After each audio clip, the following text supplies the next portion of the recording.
इसका basic function है blood की फिल्ट्रेशन, उससे वेस्ट मटेरियल्स को रिमूव करना, यूरिन की फॉर्मेशन।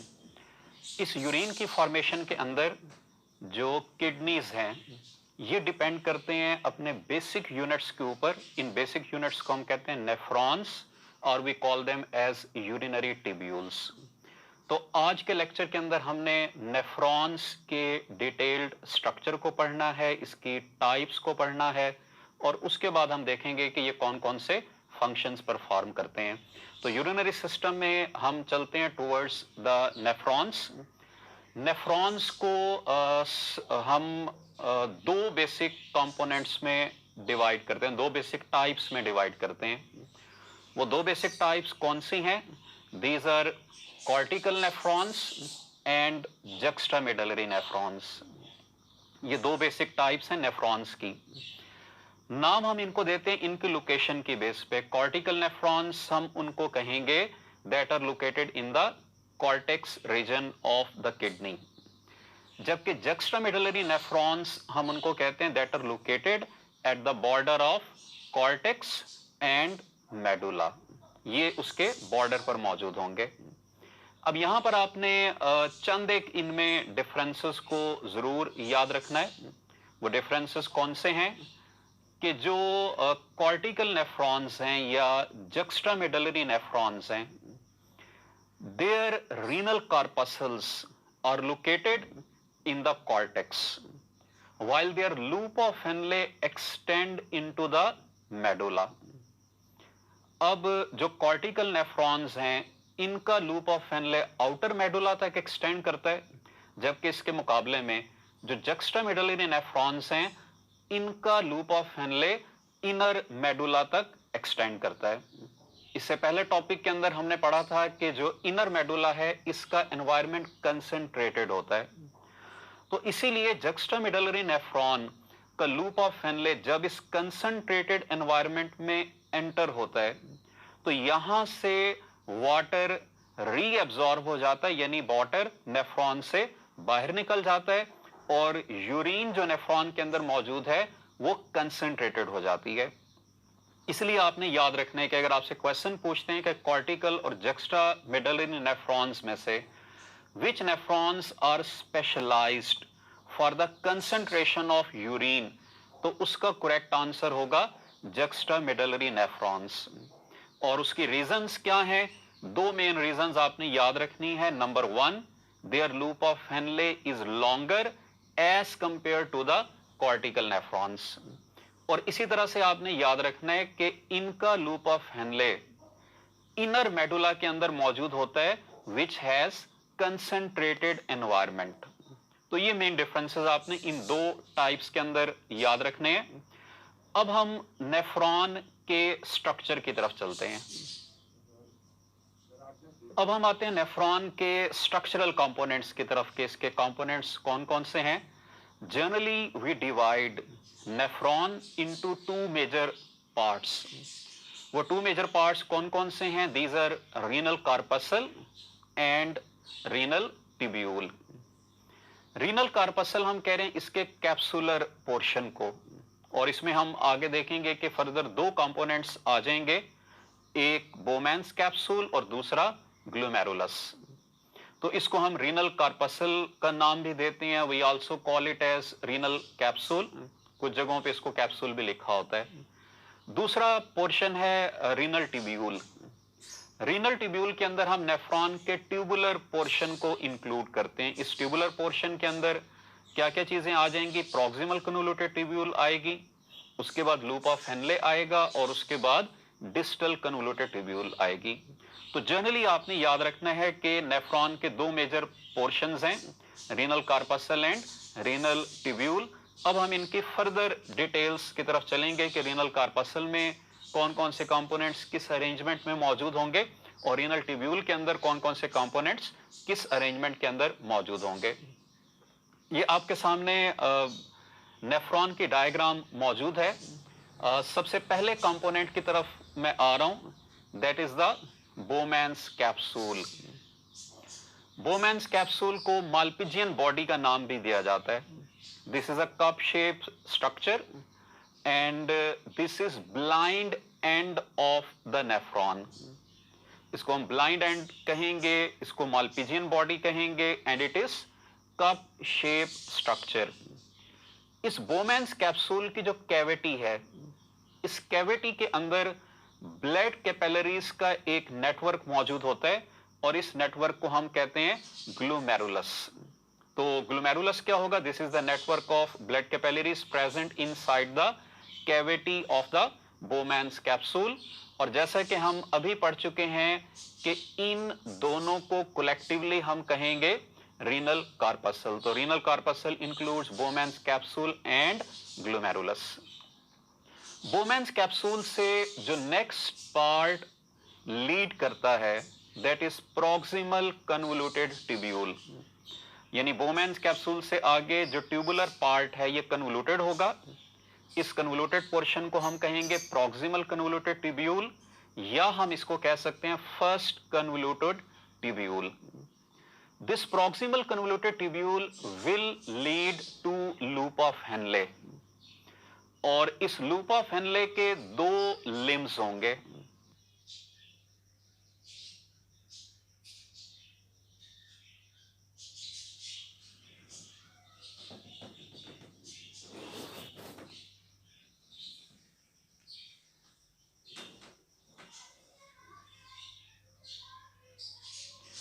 पीसीटी से जो लिम्ब अराइज करता है that is called a descending limb of loop of Henle. इसको हम थिन लिम्ब का नाम भी देते हैं because it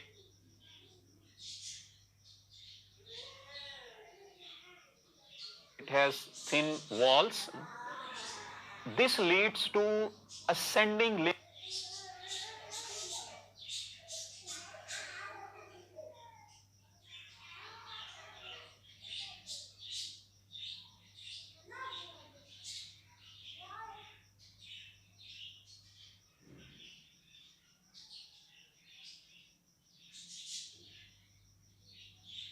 of loop of Henle, जैसा कि हमें नाम से पता चल रहा है कि यहां पर यूरिन असेंड करेगी, इसलिए हम इसको ascending limb of loop of Henley का नाम दे रहे हैं.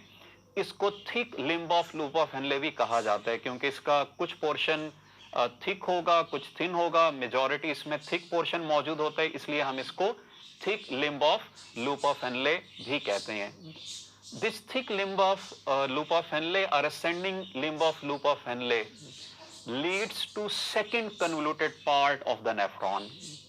This second convoluted part of the nephron is called distal convoluted tubule, या हम इसको DCT का नाम भी देते हैं. And this DCT drains into the collecting tubule.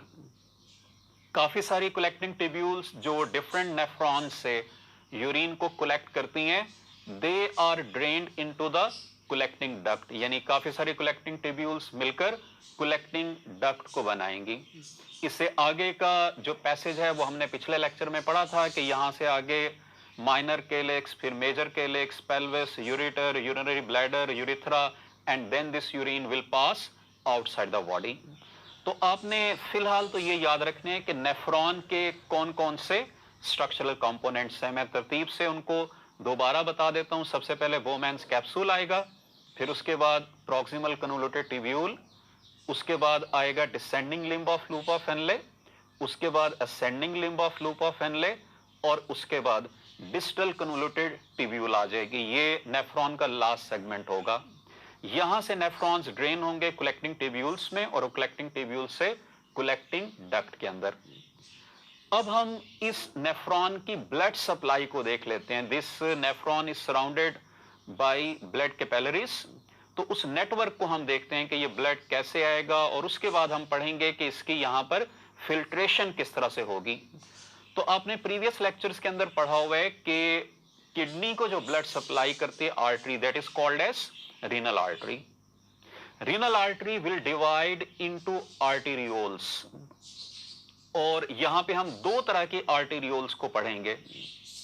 The type of arterioles that carry blood towards the glomerulus are called as afferent arterioles, और इनका diameter comparatively ज्यादा होता है as compare to the other type, जिसको हम कहते हैं efferent arterioles. तो रीनल आर्टरी से एफरेंट आर्टीरियोल्स अराइज करेंगी। Afferent arterioles will carry blood towards the glomerulus. Glomerulus से ये फिर ब्लड जाएगा इफरेंट आर्टीरियोल्स के अंदर, और इफरेंट आर्टीरियोल्स का डायमीटर एफरेंट के मुकाबले में कंपैरेटिवली कम होता है। इफरेंट आर्टीरियोल्स से ब्लड कैपिलरीज का एक और नेटवर्क अराइज करता है। इस नेटवर्क को हम कहते हैं पेरिट्यूबुलर नेटवर्क, और इन कैपिलरीज को अल्टीमेटली हम कहेंगे पेरिट्यूबुलर कैपिलरीज। पेरी का मतलब है अराउंड, ट्यूबुलर, ट्यूबुलर पोर्शन के लिए टर्म यूज कर रहे हैं। तो पेरिट्यूबुलर कैपिलरीज हम उन कैपिलरीज को कहेंगे which are present around the tubular portion of the nephron. आपने पढ़ लिया वो ट्यूबुलर पोर्शन कौन कौन सा है, पीसीटी, डीसीटी और लूप ऑफ हेनले मौजूद है। जक्स्टामेडुलरी नेफ्रॉन्स के केस में इन्हीं पेरिट्यूबुलर कैपिलरीज से कैपिलरीज एक्सटेंड होती हैं around the loop of Henle, और पेरिट्यूबुलर कैपिलरीज से ये एक्सटेंड होने वाला जो एडिशनल कैपिलरीज का नेटवर्क है लूप ऑफ हेनले के अराउंड, इसको हम कहते हैं वेजा रेक्टा। तो आपने ये भी ध्यान में रखना याद कि vasa recta is actually the part of peritubular capillaries. ये किसके अराउंड होगा, around the loop of Henle. और कहां पे मौजूद होता है, it is found around the juxtamedullary nephrons. अब यहां से ब्लड अल्टीमेटली वेन्यूल्स की तरफ जाएगा, और वेन्यूल्स से ये अल्टीमेटली रीनल वेन के थ्रू ड्रेन हो जाएगा। तो बेटा आज के टॉपिक के अंदर हमने ओवरऑल 3 चीजों को डिस्कस किया है। उनमें पहली हमारे पास है नेफ्रॉन की टाइप्स, कॉर्टिकल और जक्स्टामेडुलरी। उसके बाद नेफ्रॉन के डिफरेंट पार्ट्स को हमने पढ़ा, Bowman's capsule, PCT, loop of Henley, DCT. और उसके बाद हमने नेफ्रॉन की ब्लड सप्लाई को पढ़ा है कि ब्लड कैसे सप्लाई होगा, रीनल आर्टरी से एफरेंट, एफरेंट से ग्लोमेरुलस, ग्लोमेरुलस से इफरेंट, इफरेंट से पेरिट्यूबुलर कैपिलरीज और वेजा रेक्टा, और वहां से ये ड्रेन होकर रीनल वेन के अंदर आ जाएगा। जी डियर स्टूडेंट्स, अब हम ने ये जो टॉपिक पढ़ा है इसके कुछ प्रैक्टिस क्वेश्चंस को हम कर लेते हैं, और मजीद क्वेश्चंस आप टेस्ट के अंदर देख लेंगे। ये पहला क्वेश्चन आपकी स्क्रीन के ऊपर मौजूद है।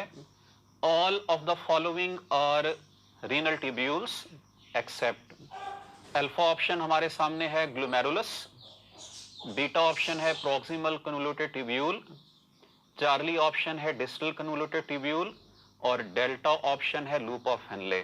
और आपने अभी लेक्चर के अंदर पढ़ा है कि रीनल ट्यूब्यूल के अंदर हम तमाम ट्यूब्यूल्स को इंक्लूड करते हैं, पीसीटी, डीसीटी और लूप ऑफ हेनले को, और रीनल कार्पसल के अंदर 2 पार्ट्स को इंक्लूड करते हैं, बोमैन्स कैप्सूल और ग्लोमेरुलस को। तो यहाँ पर पूछा हुआ है कि कौन सा रीनल ट्यूब्यूल का कंपोनेंट नहीं है, तो अल्टीमेटली इसका करेक्ट आंसर होगा अल्फा ग्लोमेरुलस। ये रीनल ट्यूब्यूल की बजाय रीनल कार्पसल से बिलोंग करता है।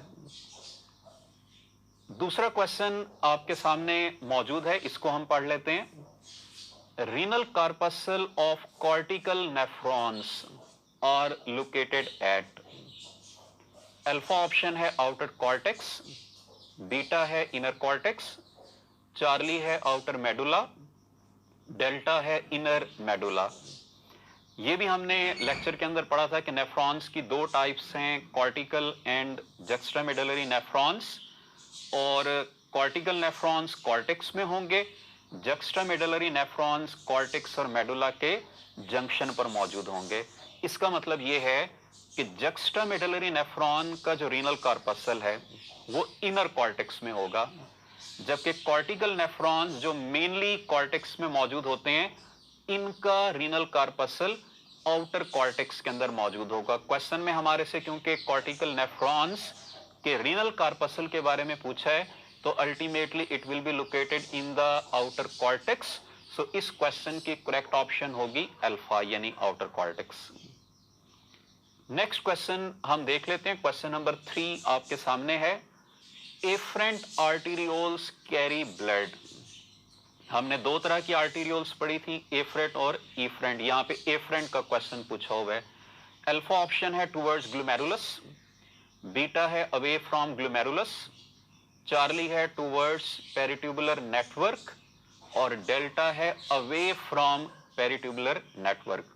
तो अगर हम इन दोनों आर्टरीज को देख लें तो एफरेंट आर्टीरियोल्स के बारे में आपने पढ़ा है कि they carry blood from renal artery towards glomerulus. तो यहां पर हमारे पास अल्फा ऑप्शन इसके मुताबिक नजर आती है। इसका करेक्ट आंसर अल्फा होगा कि afferent arterioles carry blood towards the glomerulus. जबकि आपने इफरेंट के बारे में याद रखना है कि it will carry blood away from glomerulus and towards the peritubular capillaries. So इस क्वेश्चन का जहां पे एफरेंट के बारे में पूछा है करेक्ट ऑप्शन अल्फा होगी, यानी afferent arterioles carry blood towards glomerulus.